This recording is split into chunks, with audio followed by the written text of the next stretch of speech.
Salve galera, beleza?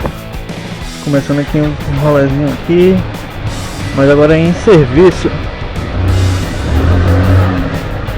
Ai caralho, os caras mandaram no cartório um punho aqui 3 vezes seguidas, mano. A mulher disse que ia secar as canelas, mal sabe ela que seca é o tanque. Gasolina 4 contos e a gente dando viagem perdida, mas acontece, não tem problemas, estamos aqui para isso, trabalhar. Avisou. Não pode aqui pertinho, ainda bem, se fosse longe tinha do que reclamar, mas se você perto tá de boa. Se é para resolver aqui, só não tem seta o carro dele. Opa, tem.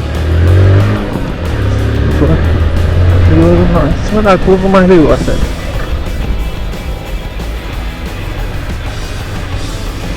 Estilo motoboy. Um pouco irresponsável, mas é isso aí.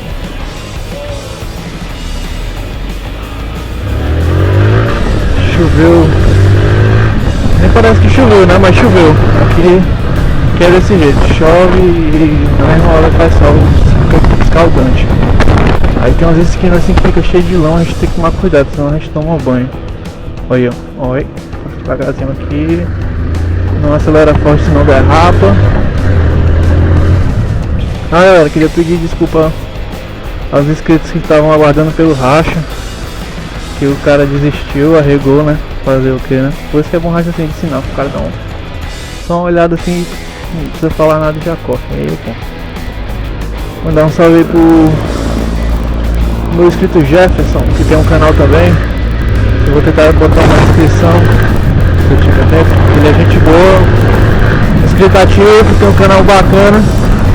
Tem uma titãzinha lá diabrada, a titã do rapaz. 140 colado direto, ponteiro. Rapaz, boa. Viaja com phaser, com diaba 4. Tamo junto, Jess.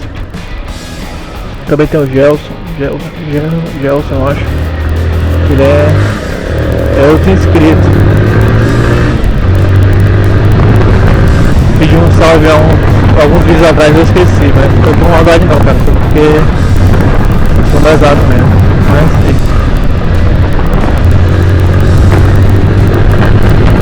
Mas pra mim, estrada de cair agora, hein? De bater numa de road dessa. Oi, deu certo, tá certo.